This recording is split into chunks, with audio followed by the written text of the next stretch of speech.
Hey everyone, welcome back to English Dialogue Box. Do you want to learn English through a simple and fun daily life conversation? Then this video is perfect for you. In this video, two hostel roommates talk about their daily routine activities, from waking up late to attending classes, eating hostel food, studying, resting, and ending the day with honest late-night talks. The conversation uses easy English, long sentences, and light humor, making it ideal for English beginners and ESL learners. This dialogue will help you improve your English listening, speaking confidence, and daily vocabulary, all through a natural and relatable hostel life situation. So sit back, listen carefully, and enjoy learning English in a simple and enjoyable way. Every morning I wake up and feel very confused because my body is awake, but my mind is still sleeping very peacefully somewhere else. That is because your mind wakes up 1 hour later than your alarm, and your alarm itself wakes up after 5 snoozes.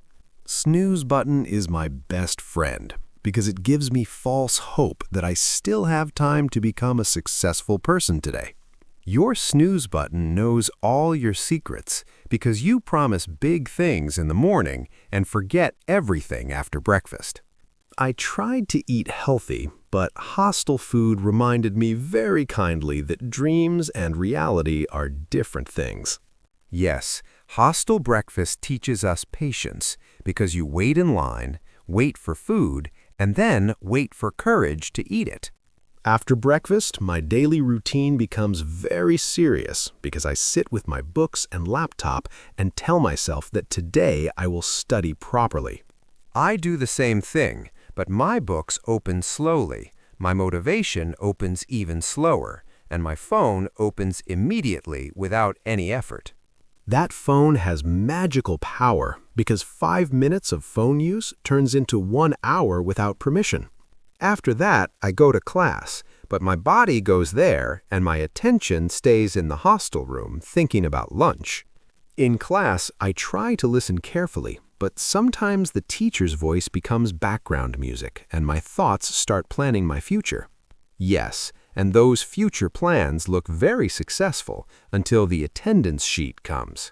After classes, my routine says I should revise my notes, but my heart says I should rest because surviving the lecture itself was hard work. Resting in hostel is also an activity because you lie on bed, but your mind keeps thinking about assignments you are not doing. Then comes lunchtime, which is the most emotional part of the day because sometimes the food is good and sometimes it tests our faith. After lunch, my body demands sleep very strongly, even if I promised myself to study in the afternoon. Yes, afternoon sleep is very dangerous because you sleep for 10 minutes and wake up after 2 hours with confusion and guilt. In the evening, I tell myself that I will go for a walk or exercise, but usually I just walk to the tea stall and exercise my mouth.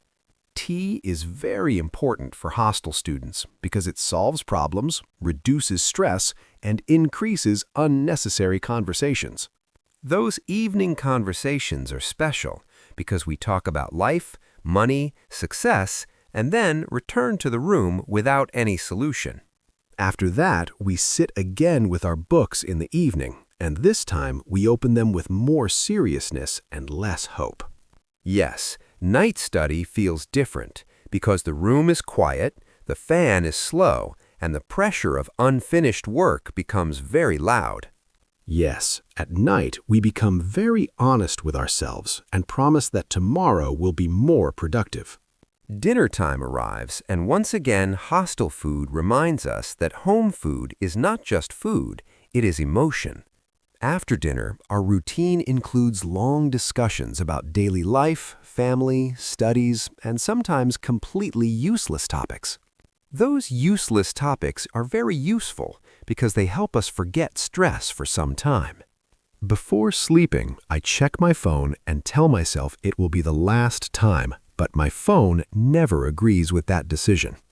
Finally, when we sleep, Our bodies are tired, but our minds start thinking about tomorrow, deadlines, and dreams.